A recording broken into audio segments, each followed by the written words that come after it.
Our announcement is that we're doing IoT tonight, and that's basically people think it's the interconnectivity of real objects. That's a very simplistic term, but what we're going to discuss tonight is much more in depth.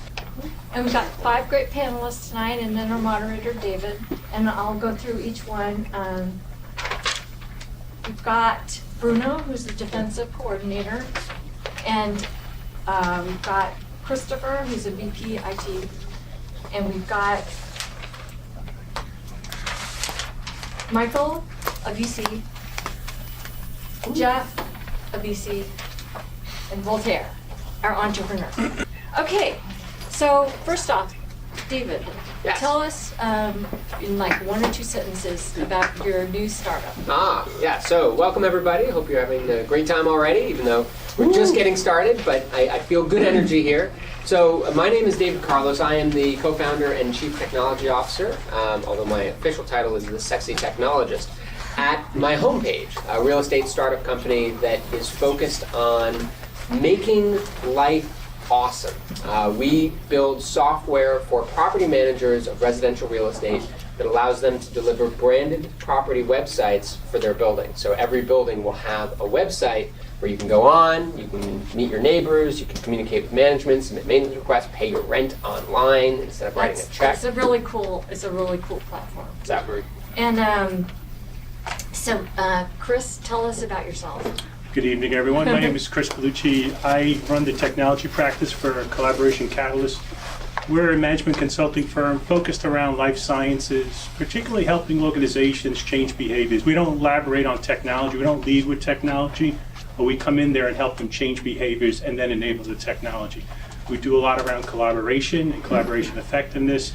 And a lot of focus has been over the past year on digital transformation and getting companies moving into the digital age. Go ahead. Jeff Sure. is one of our investors. So I'm Jeff Finkle. I spent the first 25 years of my career in the software industry on the enterprise side, and then ran a venture capital fund from 1999 to 2009. Today I run an angel investing fund, which means we're putting smaller amounts of money to work in much earlier companies. And I also have a startup advisory practice where I help young companies sort of rationalize their financing strategy and help them find the money they need to meet their plans. Great. And another VC?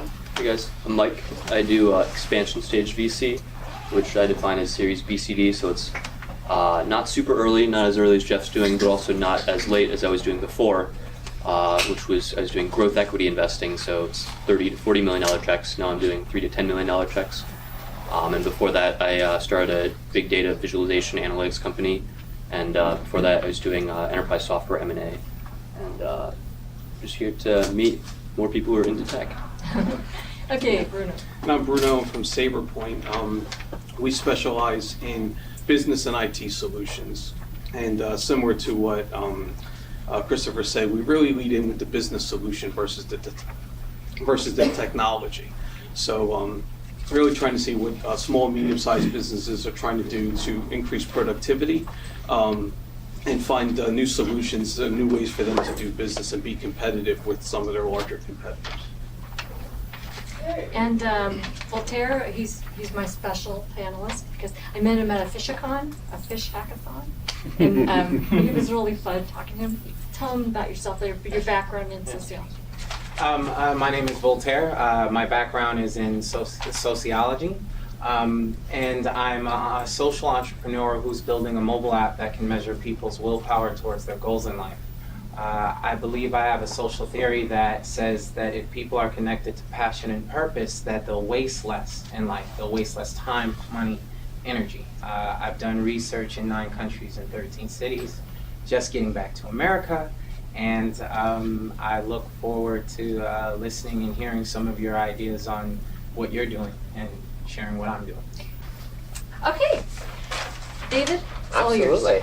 All right, so I have a list of prepared questions. I'm going to start, though, by throwing you off with a question that wasn't on the list, but is a very pertinent question. And I want to just get everybody's opinion on what is the Internet of Things, because it's one of those buzzword type terms. And so let's kind of build a little bit of consensus about what we're talking about. So let's start with You, Chris, your thoughts on Internet of Things in 30 seconds or less. Well, I just embraced it about 3 or 4 months ago. I've always looked at it as just being connected. So for me, it's a new term that, from a technical perspective, techies will talk about, but it's not something I want to talk to a business person. So I'm just embracing it now as Internet of Things. Got it. Okay. Jeff? So I think there is a defined definition. Okay. So it's something like a device that can connect to the internet to broadcast and then share and make use of data, Okay. or something like that. Okay. Michael, would you agree with that? Yeah, I think that's a broad definition, and I'd probably, for my personal take on it, I would narrow that a bit further to say, usually when people are using this phrase, which I actually am not a huge fan of, just like I'm not a big fan of the phrase big data, Yeah. but when people are talking about Internet of Things, it's usually things that weren't typically connected before, so things like, I don't know, toothbrushes, cups, egg trays, things like that. Refrigerators. Right. Toasters, coffee roaster. Yeah, we can keep going on that. So. Bowling ball. Bruno? Yeah, and I think to get away from that big term and kind of narrow it down, like Michael said, machines to machines, where humans aren't necessarily involved, but that different things are speaking to each other or communicating data that previously wasn't available. Okay. And Voltaire? The quantification of objects. Yeah. So basically, I like that. Pull the essence out of all the answers. So we're talking about devices that can communicate. They use Internet Protocol, hence Internet of Things. And ultimately, they are networking together such that they enhance their functionality. Okay, very good. So, Chris, how is the Internet of Things going to impact medicine and the pharma industry? This excites me because I think back to probably 10 years ago when we first built, this is a project probably back in 2005, a home health unit to monitor a patient's blood pressure. And it failed. We partnered with Intel, and it failed because it wasn't easy to use. Wi-Fi. We were looking at seniors, so again, they weren't computer literate. But fast forward to today, and you look at the robustness of Wi-Fi, infrastructure, technology. We have companies today, one being Proteus, where they have an FDA-approved pill. It's digestible. It's an embedded sensor. It's approved today, and pharmaceutical companies are partnering with them to embed their medicine. Now think of it today. We had 10 years ago this big device sitting in a senior's apartment trying to monitor blood pressure for patient adherence. Now they'll swallow a pill, and through a patch, through Bluetooth, you'll be able to monitor vital signs.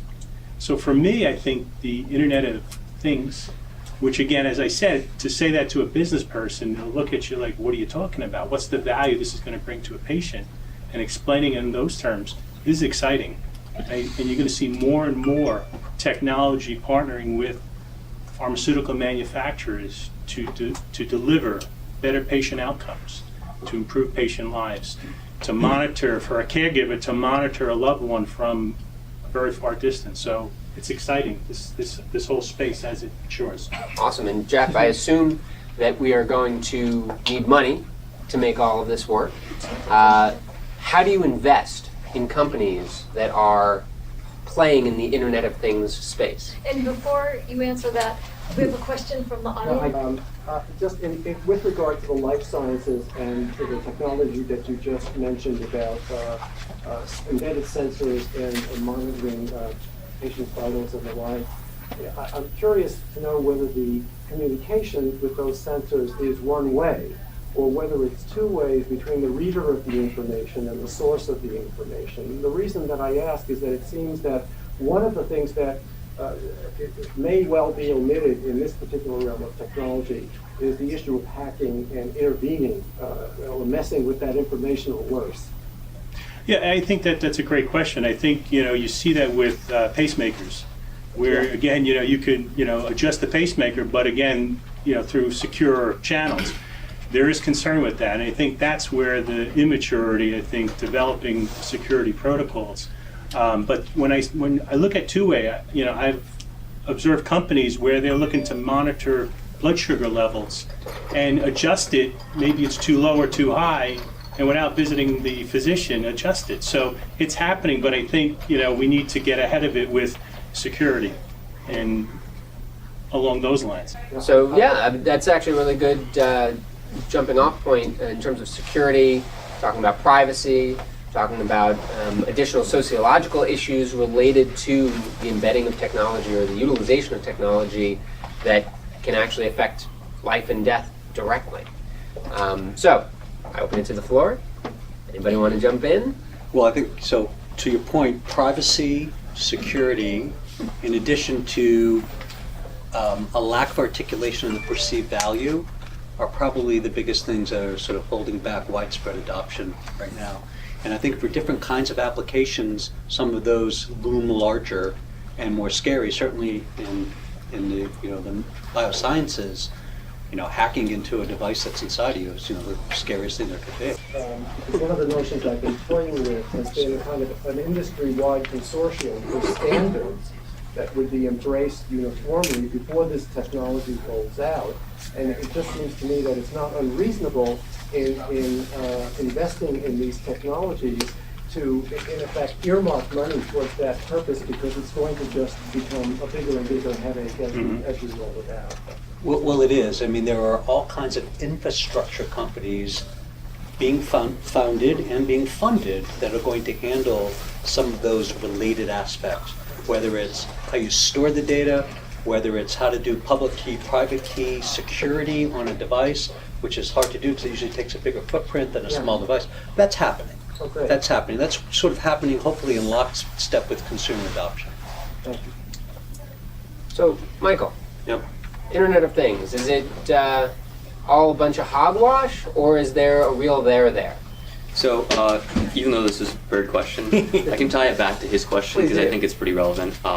So I don't know who in the audience reads Gartner reports, but they just released this thing called the hype cycle, right? It's basically talking about which kind of things are like just really hot and which kinds of things people are getting disillusioned with, and so on and so forth. And for this year's, hype cycle, Internet of Things is like right at the apex, right? So this is like super hot right now. And my take on it is kind of related to your question earlier. When I look at Internet of Things companies, I think of it on three different axes. One, how much value do you gain from bringing this, whatever you're trying to take, online? Two, how easy is it to take that thing online? And three, what are the potential risks and like security issues with taking that thing online, right? So there's some things that are very easy to take online, but don't gain a lot of value. For example, I was reading about and I don't know if it's someone's company out there, but the online, egg tray. So it tells you like how many. Kidding about the egg tray. No, it's a real company, right? So it can tell you how many eggs you have. Right, exactly. It's a great product. Where you can put a sensor in there and measure how many eggs are there, and when you put the eggs in, but how much value does that bring? Obviously, very little security risk, right? No one's going to hack your egg tray, but unless they want to give you food poisoning. Unless they're a poultry company. Yeah, sure. So, look, I think Internet of Things is super hot right now. I think that, I do think it's a little overblown in that a lot of the things that people are trying to take online, there's not a very compelling reason to take them online.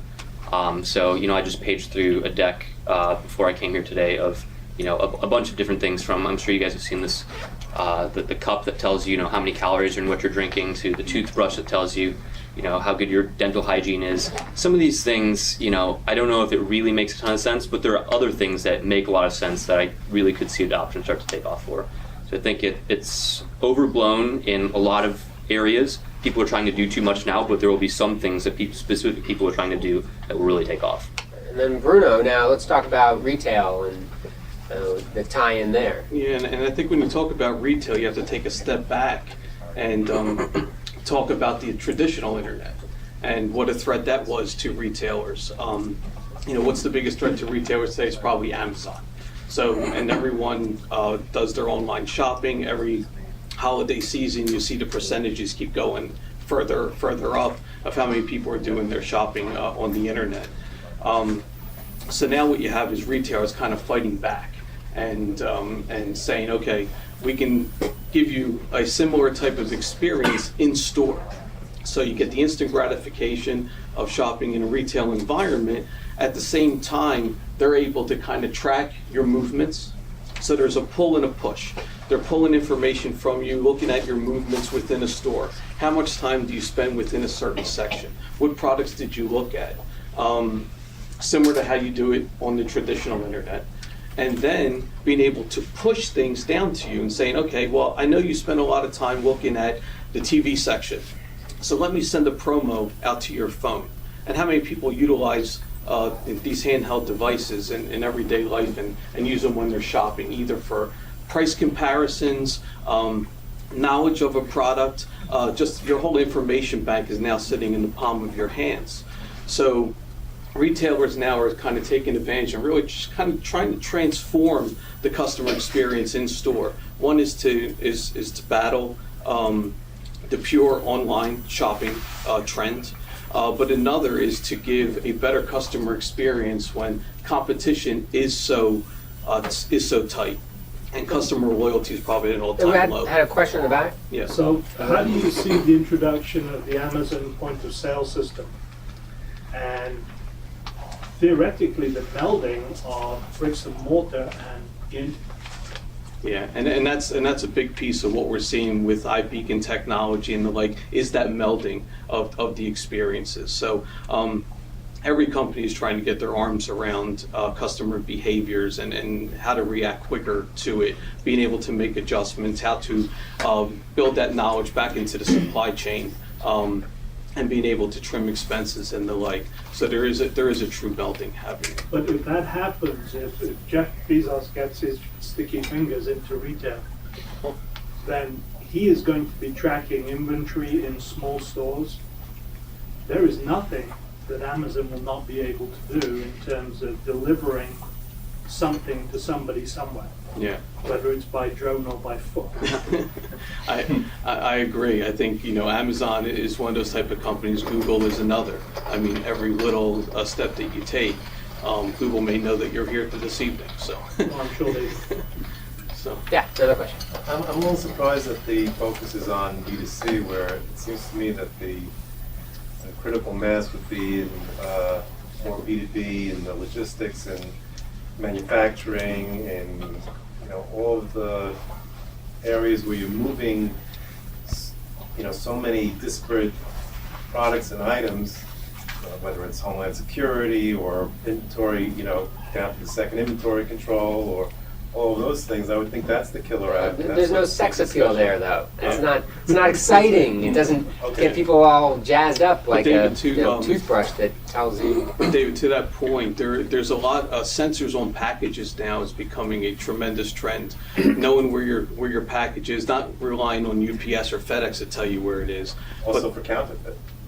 For counterfeit, but knowing everything, take something that is temperature dependent, fine wines, knowing what temperature that package has been tracked through, knowing the amount of sunlight that's hit that package, and what could disturb a package on its way to its intended destination.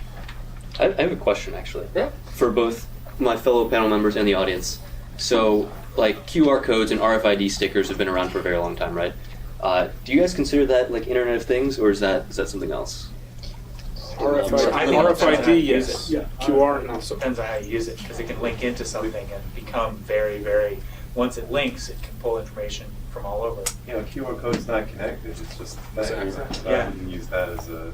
But like my product, my machine ultimately will be able to know exactly what's in it and pull information off the internet and link that information to that and update it and that type of thing.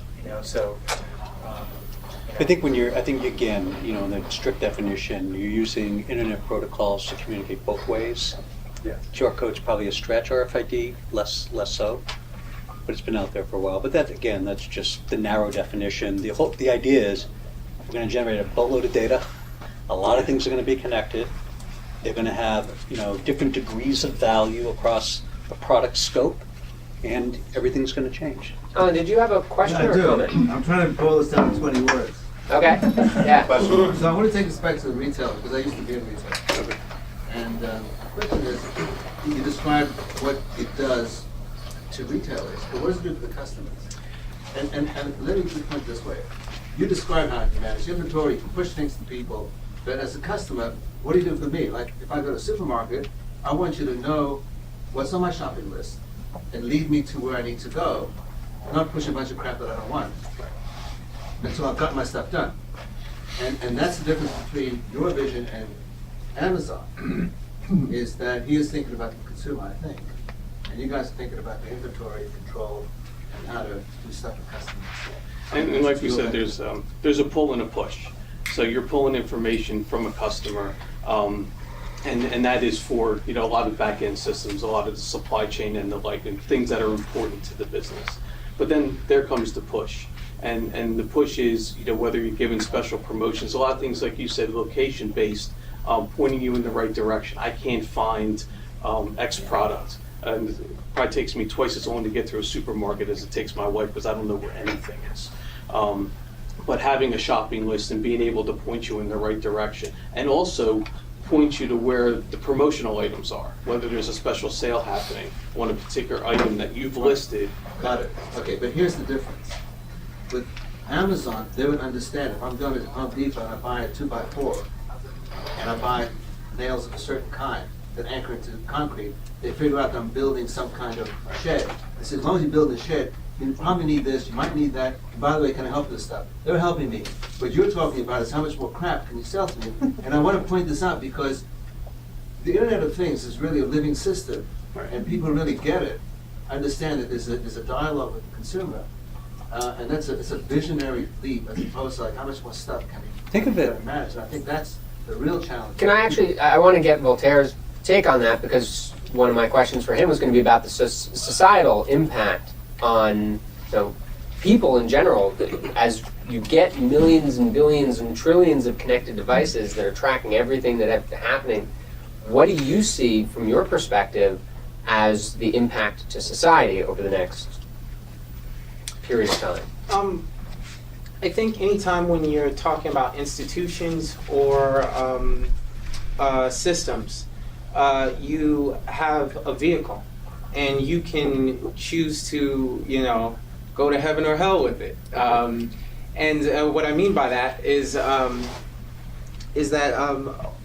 a lot of times, we look at creation for the sake of creation without understanding why. So imagine this, going 200 years back, or 300 years back, whatever, and somebody asking Adam Smith, what do you think the impact of capitalism would be? I think that's what we're talking about here with the Internet of Things. Or move it forward, what is the impact that hip hop would have if you ask African Bambaataa and Coogee Herc? You don't know what you have when you necessarily are creating it. And as we can see with capitalism or hip hop, we see positive things that it's produced, and we see negative things that are that's been produced. The things that I see that could be a positive thing with the Internet of Things is allowing us to communicate faster and understand each other better. The negative thing that I can see what happens is that it starts to become this quantified world where everything is quantified. Where you have toothbrushes that are quantifying, you have RFID chips and everything, and so that means that everything is becoming predictable, and life without serendipity or differences or like little crazy random blurps in your life, I don't know if that is life. Very nice. Do we have? Yes. So I'm gonna let's think off into the future where the Internet of Things is everywhere and totally pervasive, and every apparently inanimate object is connected to the Internet. In that world, thinking back, let's think back. The first kinds of hacking on the Internet were exploratory proof of concept with no business model or any particular interest other than seeing if you could do something, or testing security perimeters. In the totally connected Internet of the Things of the future, what types of negative business models might take place. We were talking about privacy security before. What types of business models that were a criminal type would take advantage of the Internet of Things?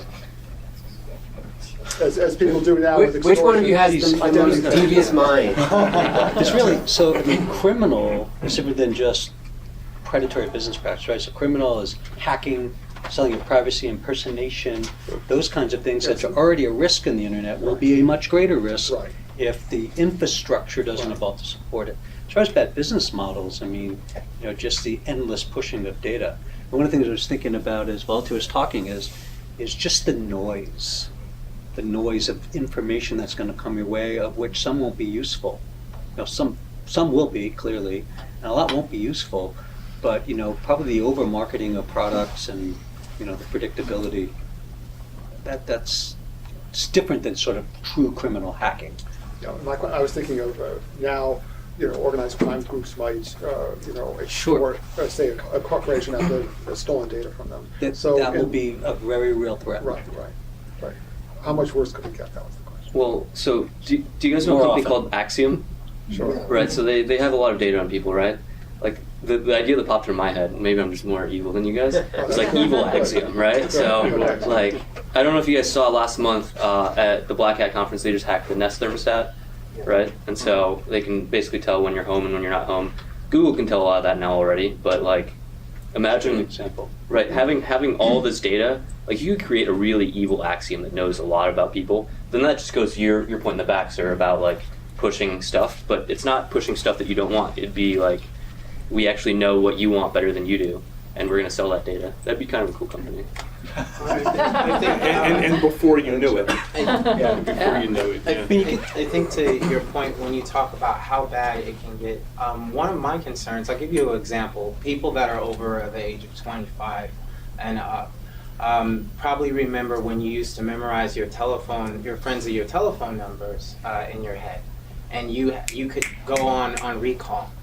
My biggest fear of quantified self, or when instruments start doing everything for us, is that it weakens our ability to critically think and do things for ourselves, so that we actually become the drone. Or you're essentially you're ready. That theory. I'll come back to you on. I just want to make it, but that theory held true when the calculator came out, which was you're not going to do simple arithmetic. You're going to become a zombie, but what happened is it freed up your mind to do things, because that was sort of a task that could be outsourced out of your psyche, out of your mind, out of your intellect. And the question is, it's just like you were saying earlier, capitalism. You think of the Industrial Revolution, you think of the telephone. Can you imagine in 1910, someone said you could be walking down the street in New York, you'd have a device, or in an office in New York, you'd be able to actually talk to somebody in Detroit. That was like unheard of. How is that going to change the world? And same thing with our mobile devices, or all our kids. My kids are just glued. But it will become the new norm. So when my kids, who are 19 and 16 now, are employed in the workforce and they're hiring managers 10 years from now, that will just be the way the world works. The new norm will settle in, society will adjust, just like it did through all of those other fairly big revolutions. Okay, yeah. I just want to bring up one other factor in connection with the Internet of Things, and that is that when all these gadgets start talking to one another, what I wonder about is kind of interfacing this with AI and dealing with all of that data, and will there come a point where they begin to make autonomous decisions on behalf of clients or users? Because somewhere, I'm just saying that the additional concern may be that there may be no locus for responsibility, accountability, and liability in that paradigm. You are a very paranoid gentleman. What do you do for a I'm living? just Lawyer. There we go. Of course, yeah. Just making sure. And I bring it up only because a part of what I'm up to is trying to anticipate some of this stuff and ask, well, yeah, how do you approach this in terms of norms, rules, regulations, this kind of stuff? Or is it just going to be a free-for-all where we throw our hands up and say, hey, nothing is going to stop this, let's just see where it winds up? Well, the internet's a free-for-all, so I'm sorry? the internet started as a free-for-all. It's already a free-for-all. It's okay. With the wild. It's more interesting with the advent of AI. Okay, Voltaire, go ahead. I think to both of your points, I don't with my comments I don't want to prophesize doomsday. I'm saying that it can be whatever we make it. I think it can be positive or negative. I think with the calculator, the example, I think you're right. It does free you up, but I think with this invention it's the actual quantification and the privacy issue. Like when I punch in a number on the calculator, that's between the relationship between me and the calculator. With this, you're dealing with issues of privacy, and then that comes to issues of power and who has power. And I think that's what makes it different. But it doesn't have to be this scary world. Because you're asking those whys now can help us not make those mistakes. Yeah, well, I think it's really the bigger question. I agree that it can be what we make it. It all depends on who we is. Okay, Alan? All right, so I'm going to a conference in a couple days on Internet of Things security. So I'm going to throw in a little example because it's the one that gets everybody fired up. And I want to see if you guys have any thoughts about it. But I think last year, there's a pretty famous story about a journalist who was killed on Highland Avenue in West Hollywood. You know what I'm talking about this? He was driving down, I live in Hollywood, so I know, I was in LA, so I know what this is. He was in 70 miles an hour down this road, which you really can't do because there's so many lights. And it's believed that some group, possibly the CIA, was able to hack into the car's computer and speed up his gas pedal, accelerator, and disable his brakes. If you've seen a Tesla, you know what the future cars will look like. Yes. They're going to be completely data-based vehicles with a tiny engine. It's a pretty scary concept, and I'm sure that my conference I'm going to hear a lot about it. Do you have any thoughts about this kind of world? Because vehicles, road signs, you name it, they're all going to be part of the Internet of Things. If you waited 10 minutes at a light, you're begging for them to know how to figure that out. So just want to throw that at you. What does that world look like to you? And do you have any stock tips? Because I'm looking at I have no stock tips. Keep your money in your mattress. So the whole thing about cars, the more interesting part of that debate for me is Asimov's laws, where the example would be you've got a self-driving car and you're about to hit like a group of like 5 children, and does the car drive off a cliff and kill you, or does the 5 children who are jaywalking get killed? But to your question, like, what does that world look like? I mean, and do certain people get priority because they can hack the machine, and well, we're going to kill the kids and not me? You know? I mean, can I change the rules? You know? Look, I mean, I'm fairly confident that the CIA. My take on it, without having read the situations, I don't know if the CIA is like in the business of, hacking in a. It's also very difficult to do that. There's a lot easier ways to kill someone. Use a rock. I can tell you right now that when you talk to these guys, there are about 12 ways that they can actually take over your cell phone. Yeah. Listen to you. That's right. Look at you. Look at what you're looking at. Make you look like you're somewhere else. I mean, when you listen to these guys, it's a scary world. Obviously, they're selling products to cure that, but I'm just asking you guys. I think you're spot on. I think, even rewind 5 years ago, how many corporations had chief security officers? So I think there's an evolution that's going to happen. It's going to create opportunity for the hacker, but it's also going to create opportunity for jobs and folks that are going to prevent this and companies that are going to prevent it. It scares me. I mean, I think from a life sciences perspective, and when you factor in automobiles or controlling, ventilation in this room, it's going to happen. But I think it's going to create opportunity. And again, think of how many companies, how many they employ on the security side. It's amazing today what they do. I had a question over here, and then I'll come back to you. This conversation kind of reminds me back. I'm old enough that I can remember people first initially in chat rooms, and you'd meet people in chat rooms, and the last thing you ever did in a chat room was provide your name. Right? Whereas the first thing you do when you meet somebody is provide your name. So the internet causes that whole dynamic to switch around. And so when I see security issues and things like that, what I see people doing is my identity is going to be the last thing that I reveal. And so there's going to be either false identities or pseudonyms or some way to protect who I am until I get to the point where I find that I can trust you. And so I think that's, to me, where a lot of this will head to. Is that an old world paradigm? Because a lot of what I see now with like younger people is like, I go online, I get like the first name of anyone here and like where you went to school or what you do, and I can find like your Facebook, your SoundCloud, like I can find like everything about you. And that actually creates, it's kind of this whole like, I think Airbnb may have been a big push for it, but like, or eBay even, like knowing who the person is in real life. So as opposed to everyone being anonymous, like everyone being like a known entity and being able to ascertain that identity. It might be a generational issue. It is a generational issue. I mean, I'm 55. Hopefully, you're thinking I'm 45. But and most people my age are so sort of transparent at first on the internet, and I'm not at all. I mean, I just see the value of being out there and so able to get the data back. But it is. Most people in our generation are just, they don't get it. Like, why would you ever do that? Okay, we had a question over here. I just have a question I've been sort of bugging in my mind for the last few days, actually. So as different kinds of approaches to security improve, and then the response to hack those improve into this sort of vicious circle where things get increasingly complicated, and there's really maybe no winners in this direction. Is there ever, do you think there's going to be a trend towards like returning to lo-fi techniques towards security in order to like keep things simpler, thumbprints and things like this that would maybe obviate that kind of problem? Does that make sense? I say no. No? I say that won't happen. No. The cat's out of the bag. In my view. Anybody else want to weigh in on that? by the day.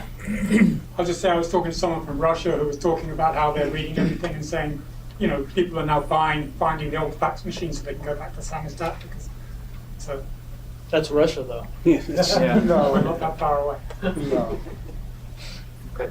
I think not necessarily with security, but other forms of people unplugging will happen. I don't think in the form of security, but I do think that we'll have people that will become John Connors and get off the grid. For people. I watch T2. That means they can't brush their teeth. Yeah. At least not with the new brushes. So, moving away from all the darkness and evil, I just wanted to ask if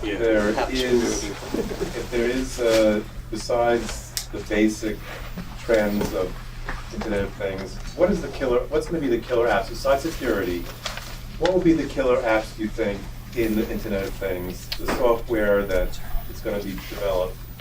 Is there any kind of unifying concept, or anyway? I'll leave it open. That's the question. Well, I don't know, but where the early traction is health and wellness and fitness, and there's some additional movement in sort of the connected home. Some of the esoteric things like the wearables, like smart clothing, they're not getting the adoption. The last report I saw was something like 3%, expect to adopt in the next year, where the other ones have a base of between 13 and 20, it's actually 8 to 13, and then getting up to 2025 into 2015 to getting to slightly more than half over 5 years. So that's where you're at least seeing sort of the earlier sort of adoption.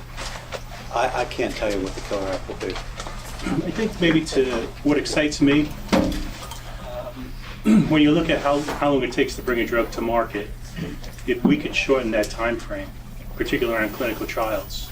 So can you enroll patients faster? Can you record their how they're doing on the drug, get that data to the FDA sooner to speed up the drug approval process? That to me would be amazing. Now, again, I know there's things in the works around clinical trial management. If we can get through that, I think that would be, again, from a medical profession, that would be outstanding. Okay. I think to your point, I'm highly optimistic of the power of what the Internet of Things can do through mobile technology. My app one thing that I look to build towards is this idea of crowd impact. So because my app can measure people's willpower towards their goals in life, I believe that I can measure groups and the willpower of cities and countries in real time. So for example, if you have, let's say, 90,000 people in LA that say they're going to not drive a car to work, how does that impact CO2 emissions in real time, if that's their goals? Or if somebody says they're letting go of fast food, how does that impact the healthcare system? I think that there are things where we could literally, when you talk about this idea of crowd impact, where you could say, we want to sign up 100,000 people or 10,000 people to go to Liberia to clean up the shores. And if you sign them up, they move on a problem or a social issue and solve it instantly. Can I ask, with respect to your app, how you measure a willpower, or the strength of willpower? Is it by survey, by question and answers? What the app does is it has you build a tribe. So it's built off this idea of personal responsibility and shared responsibility. So you commit to a goal, and you build a tribe of 3 people that you care about in your life. And you do one task a day towards your passion and purpose. You connect your debit card to PayPal, and you compete in a motivational competition between you and the 3 people that you care about. Every time you miss your one task, you put money into a piggy bank. And then at the end of the month, whoever does the best gets the money directly deposited in their account. So it's actually more like an incentivizer than a metric of willpower. But then on the other side, well, it's measuring your ability to be consistent. And then it's also the counterbalance is your tribe grades you. So once a week, your tribe grades you on what they think your performance is. So you're not able to just collect the money every month. Oh, can I get an opinion on 2 products that I think kind of establish the possibility of what you're talking about, which is one is Nest, and the other is the iWatch. Does anyone think that these stand for anything that they're looking for? I think iWatch is very premature. I think you're seeing some of the basic functionality that's going to be further enhanced. Even Apple, that's working on their watch, actually pulled back from releasing one last year because they didn't think that the functionality was enough to entice people to make the investment.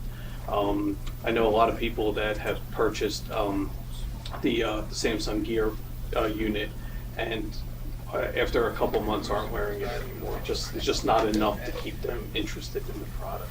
But I think, like Chris said, I said wearables have a big upside. Something that we'll see a lot of in the near future, but it's such in the infancy right now that it's I think around health and wellness is really the big draw.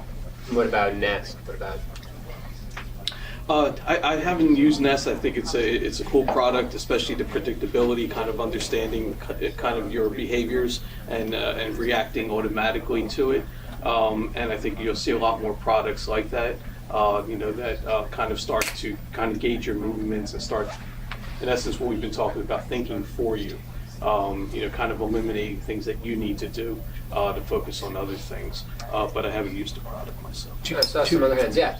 Just to add to what Bruno was saying, the Internet of Things and the B2B context that we were talking about, we're finding a lot of practical applications for it in remote facilities management. In remote package tracking, so RFID tags will tell you where the package is, but the intelligent sensors will tell you, for instance, before a package is delivered, if it's all light, which means the package was tampered with, it was open. We built an application for monitoring remote cell towers, because they go down when the HVAC systems go down. So before the HVAC system actually goes down based on temperature, you can actually proactively go in and fix it. So there's a lot of practical B2B applications with regard to facilities management that we're working with right now. Nice. So just quickly, what is your company? Same point, I'm with Bruno. Yeah. Oh, you're with Bruno. Oh, I see. Okay, got it. Now you brought a ringer. Yes. I would think the ultimate Internet of Things app would be something where you can actually, make physical things via the internet as opposed to moving information around. And, of recent reading, I've been seeing 3D printing is making today everything from not particularly sophisticated organs, but body parts up to 10 by 20 foot construction material panels. So, but yet nobody's talked about 3D printing. Is it early? Is it overblown? It seems like it's not an Internet of Things play. It's not an Internet of Things play. It's another sector. It's a great sector. When the 3D printer is connected to just the 3D internet. printing in general, right, it's just a pure output thing, right? The 3D printer is not really communicating back to the network in such a way that it's enhancing data. So it's a one-way communication. You're just pushing It certainly would be if information it were slapped to a service which facilitated that interaction. I don't think the industry generally thinks that 3D printing is part of the subset of Internet of Things. It happens to be Well, it hasn't gotten to probably that the stage second. yet. It just hasn't Yeah, but arrived at that stage yet. It might connect back at some point, but at the end of the day, that's another sector which is also a phenomenal sector that's going to change a lot in our world and reduce the cost of manufacturing, but sort of adjacent or separate, I think, from the Internet of Things now. So I'd say Jolie, and then there might be some cross-communication down the road. I've been to 4 Internet of Things meetups in the last month. There's one gentleman over here. Know who he is, has been at all 4. And probably the most interesting one was the one that was all about clean tech. And they had practical applications that saved energy. They ranged from vents, little intelligent vents, things that wrapped your radiators, right? If you can think of any others, but that seemed to me a very real and working application where people were generating, money in efficiency right now. Okay. Back here. Hi, I'm Beatrice from Lumify. My question is about user adoption actually in the smart home space. I mean, you're reading all about these great reports, it's the big exploding technology, but at the end of the day, who is here in the room who actually has a connected light bulb? If the people cannot turn on a light with their phone, like, why is this whole hype then happening? Like, how do we overcome this adoption issue? How do you see that? Nobody writes about that, but that's There's the big actually issue why it's not going to There's actually a mass. great report. Accenture, Yeah. their digital marketing agency, Acuity, I can't remember, it's part of Accenture. It's a great report addressing exactly that, the trends in adoption. It breaks down 4 sort of considerations for adoption, one of which is we've all talked about tonight, privacy, security, perceived value, and the 4th category I think was other, so the catch-all. And it looked at the first 2 sectors that are getting the adoption, the first of which is wearables for health and wellness, so the Fitband. And then the second, which is the connected home, like where Nest is. And it was pretty much across the board in terms of the 4 areas that were affecting adoption. I think at the low, one of the categories is 18% and the high was 30%, but they're all around 25%, so that's equally shared. So one of the things the report goes on to say is that once the key thing that might break the logjam in those 2 sectors are mostly when you start to get the value. When you can start to see that to the extent that there's a connected refrigerator, that it can give you a recipe based on the food that's in the refrigerator. So now that gives you something that's valuable, that's useful, that either saves you money or time. That's when you'll start to see that kind of adoption. So maybe with Nest, it's simply you save money on your electric bill because it's more efficient. Okay. I've got a question here, and then I'm going to come back to you. This question is probably mostly for Michael and Jeffrey. From the enterprise side of things, some of the first machine-to-machine applications were in these big industries like industrial automation, energy management, and agriculture. We started seeing this. And one of the problems that I've had is all the companies that have come up in those spaces, they all got bought out way too early because the people who own the hardware, the people who operate those industries, they're multi-billion-dollar gigantic companies that will acquire companies early for R&D purposes. So I guess my question is, will there be a gigantic, big enterprise application business in the billions of dollars that's created in this, or is the dynamic the same? I mean, so there's 2 sides. So there's the enterprise side, which is the infrastructure for all this, right? Which is where I sort of my lineage and where I sort of think about things like what's going to happen to data storage now that we're creating so much more data? what's going to happen to business intelligence and analytics? How does that paradigm have to change? How about the database? Databases that store time series information is very different than the way Oracle's built. So what kind of databases have to evolve to kind of support the capture of all this data? Those are the things where I think there are strong enterprise kinds of plays. As far as sort of one solutions, though. yeah, sorry, in the vertical solutions, yeah. I mean, I think that's very, very likely. I think the forward-thinking vertical players in agriculture are going to be the first ones that grab the sensors that are living underneath the earth and predicting, moisture, so that that you can water more efficiently. I think they will pick them up, and I think that the early ones will get acquired. And then we have a question over here. It's not really a question, it's more of a statement. My name is Torres McBride, I'm with JKM Fitness. I'm actually in a fitness technology company, and it's in regard to both health and wellness and the adoption of Internet of Things products. Part of the problem is the manufacturers like Nike with Fitbit and Jawbone, they're really catering to people who already have fitness regimes.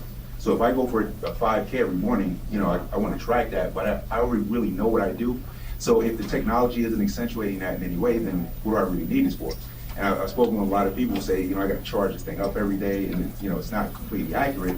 So I kind of shy away from it. And in my research, I lost 150 pounds, and I've trained 10,000 people in my fitness studios. And most people, they have a desire to get active, but when you have the desire, but there's any type of inconvenience, to getting there to do that type of activity, most people aren't going to do it. So there's like 200 million Americans who are overweight or obese that they could be getting active. That's the problem I'm trying to solve, is how do you make it more convenient. So it's one less excuse. But I'm trying to. Voltaire's app. Huh? Use Voltaire's app. Well, listen, one of the things, well, not to talk too much, but I actually made a kind of a home fitness device that can be used for a lot of different things. We're actually going to make it interactive, where you can use it as a punching bag, as a yoga, or aerobic platform, whatever. So what you should do is hang around afterwards, because people are going to be interested in that. They want to come ask you questions. Okay. Come, find yourself a little corner, and if you want to hear about what he's talking about, absolutely, that would be a fabulous thing. Okay, cool. Definitely. So I thought I had another hand up over here. Yes. Yeah. Well, I mean, 3 different things. Going back 2 steps. One, there was a great piece that was out, I guess, this morning on Medium, a day in the life 50 years. God bless you. Apparently allergies have gone up highly in 50 years. But yeah, I mean, it's a great, obviously, a mind exercise piece, but it's all about, everything's connected. We've completely abandoned the idea that we had any kind of privacy, and that it's okay.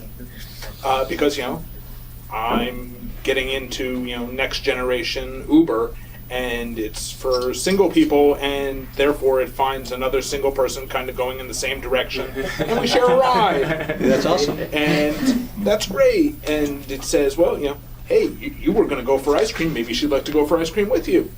And it's a great piece. Anybody who wants to know, it was on Medium this morning. It was called a day. Actually, it was the date, Wednesday, August 20th, 2064. Cool. But it's, a really interesting piece, and touches on a whole bunch of things that we've talked about here, including, 3D printing.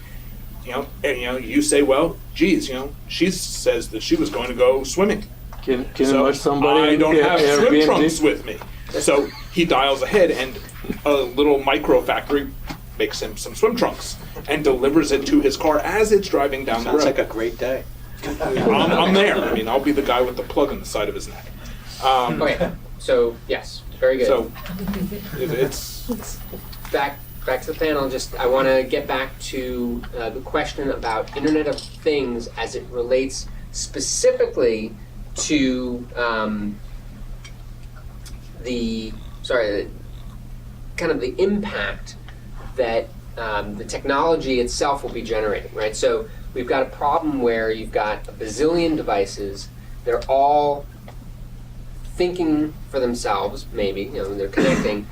What happens when that breaks down, when the actual infrastructure of the devices talking to each other, the network, the Wi-Fi drops, as it were? Mm-hmm. How does that affect I think that's some of my earlier comments, is this idea of dependency. And that this is why I think it's important for future or generations that are living now to teach some of the values now, so that you can hold on to those past values. Because what ends up happening is if you get so dependent, and let's say a grid or a terrorist attack or security like we talk about happens, and you have people that don't know how to do simple process. Like brush their teeth. Like brush their teeth. And this is that's I don't a reality. think toothpicks will be connected. Yeah. And so you talk about this idea of social engineering or socialization, and that's what's happening. If we don't create a component that actually shows the value of doing things traditionally, then we will become extremely dependent on the systems we're building. Sort of like Mad Max.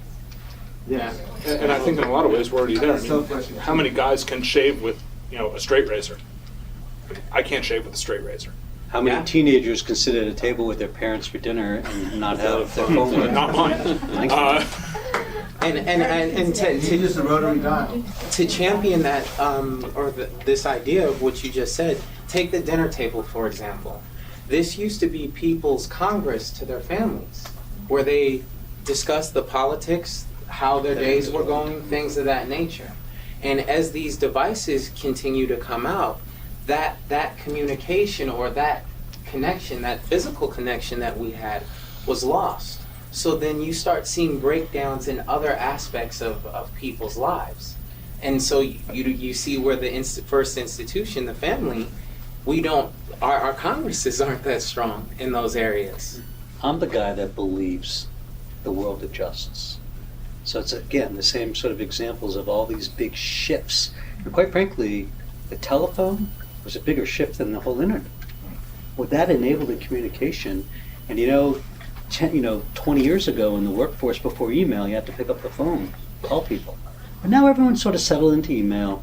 It's not in the transition stage, it's in like the full adoption stage. And it's only awkward during that transition. So again, I give that example. When today, my social media wired kids, if they went to get a job and they're interviewing with a 45-year-old who's not as socially wired, their habits are going to be awkward and incompatible. But by the time they're hiring managers, it won't be. It will settle into the new norm. So I don't know what the new norm is when all that happens, but history has shown us that the new norm shows up. And it's only awkward in the transition years from the old norm to the new norm. I think your point is well made, but I think the distinction now is that if you take the amount of time it took the long-distance telephone to roll out across the country, it was probably 50 years. And it took the internet 5 years to achieve the same level of penetration. And I think part of the reason this is called disruptive technology is that half-life, if you will, it keeps getting shorter and shorter. Is that better or worse, though? If the Pardon me? transition happens quicker, maybe it's better. Or it's different. Or it's different. I mean, Or people don't transit. Yeah. I mean, some people get left behind. 10 years ago, there were 5 million landlines in Africa. Now there's over 60 million cell phones. Right. They never, Is that better or they worse? skipped that whole step. Right. So look, I want to ask kind of like a wrap-up question, not to wrap up, but could you break it down, like who are the arms suppliers, who's doing the software, which is adopting more on the B2B side, on the enterprise side, versus the end user side? Just trying to get a map of and who the players are, like who are listing up, or who's carrying the weight here. This stuff is definitely going on, and I just like to get a handle on this too as well. Well, I'll make one comment. As I don't really know all the names, what I can tell you is $1 billion of venture capital money went into this sector in 2013, and 65% went in very early, so at the seed and Series A, which means that a lot of them haven't broken through yet. So there's not sort of the plethora of very big names. There's one company, I probably have it I'll look it up when someone else speaks in a minute, that's solving the database problem. It's building a database infrastructure that can handle time series. They're a recently funded company, Series A, so they're still early, haven't broken through. But there's a ton of companies that are out there that are early, that are being seeded, that are sort of anonymous to all of us. That if you go to TechCrunch and read, you'll find those. Problems that they're solving. Yeah, you'll find those. I think too, there's tremendous pressure on the larger companies. Like you said, the lifespan is much shorter, the adoption. So there's tremendous pressure on the large companies to adopt very quickly. Large companies like SAP making a transformation into cloud computing versus on-premise computing. It becomes necessary just to compete. And everyone, even predicts now, look at Microsoft and the evolution of that. And you say, okay, well, Apple, when you look at the stock, well, Apple was cool maybe 2 years ago. Maybe it's not so cool, as cool today. So everyone's trying to predict their doom, saying, because you need to catch that next wave. There's another wave coming, and it's coming very quickly, and you have to keep catching waves as you go down this line. The database company is TempoDB. TempoDB. And on the hardware side, are there any players that are providing hardware that makes a difference above and beyond? I don't know. I mean, I'm sure that there are toolkits that enable you to do this. There's one company on the security side called SecureRF, which is doing public key, private key, sort of shrunk down. They put it on chips, yep. Here in Connecticut. I think they have some early... Oh, he's there? I think they have some early traction with some of the toll polling, like Easy Pass manufacturers. Lauren, So how are your we credit doing card on information. Ultimate time. One more question. Okay, so somebody from the audience has to give me an absolutely fabulous question. It's got to be really good. Last one. Okay, right here. He's a believer. I was thinking, with all those devices that we can attach to our bodies in Internet Things devices, in what point our body by itself become a part of the Internet of Things? So, because soon they will start implementing chips in our bodies, which is good actually. It's going to be for our own security, of course. Because nowadays, just the person, like the body and the spirit, without ID, is not a part of the society. So, if this ID becomes much more comfortable for me to be implanted in my head, it's better for me. So, at what point our bodies, you think, guys, will become Internet of Things? I don't have a good answer for that. The term is called transhumanism, I believe, and the idea that it's us evolving, that we're just evolving, and there's different perspectives on that, and I think that this kind of gets to the nugget of what I'm saying is there's value in the old and the new, but if something becomes all new, right, then there's an imbalance, or if something becomes all old and never changing, that's an imbalance too. And so, I don't know. I'd like to speak to that. It's kind of an area that I'm spending most of my time in. And I would say the one distinction in that separates it from the Internet of Things is that the Internet of Things is not really a religious or a political issue, whereas transhumanism, that is human enhancement by way of chips, germline genetic modification, and the like, really goes to the core of many religious beliefs about what a human being is and who a person is and who's entitled to have the rights to modify themselves that way. And indeed, there are a set of rights called morphological freedom, cognitive liberty, and reproductive liberty that people are trying to stand for the right to freely choose to have new enhancements done to yourself. But that I don't think one can say will happen at any time briefly, not because of technological limitations, but I submit that that'll be the next great political divide and political conflict that we'll have to deal with in this country. Very interesting comment. Yeah. And Michael, as you had? Well, yeah, I was curious because the question, I actually just debated this question with my father when I was home 2 weeks ago. And we brought up Theseus' ship, which is a Grecian kind of thought exercise where, he sailed on this odyssey in the ship, and they preserved it, started to fall apart, so they patched pieces up, and they kept patching it up, and eventually none of the pieces were original. And so, like, they debated, is this still his ship, even though none of the pieces are from his ship? And so we had a great debate about that, and I won't let you know where we came out, but it wasn't, you know, obviously the easy answer is somewhere between 0 and 100%, but actually some of us came out at 100%, where it's like, if you can replace just about everything in the human, and, you know, new eyeballs, new skin, whatever else, and it could still be a human. That was where we came out. They had this debate about the eagles. No soul. About the eagles. Yeah. There's only one guy left. Yeah. What really, So we can talk afterward. what really will be interesting is when you talk about issues of power, that when people start modifying, the people that choose to modify will be more enhanced. Well, that raises a big eugenics concern of a new racial divide, and Yeah. it's one big, and I think among other people, Probably a new financial divide too. Yep, there's a and kind of- education and. there's a You're kind ranging of way outside of the things. Who here would wear a Google Glass? The Internet of People. I'm just curious. I would. I would. I mean, Oh, You guys- contact you see the lens? patent? They follow the patent. Contact lens. Contact lens. Oh, monitors blood sugar also. Right, that's actually. Well, only like 5 people. The panelists were fabulous. Thank you, David. Thank you. And,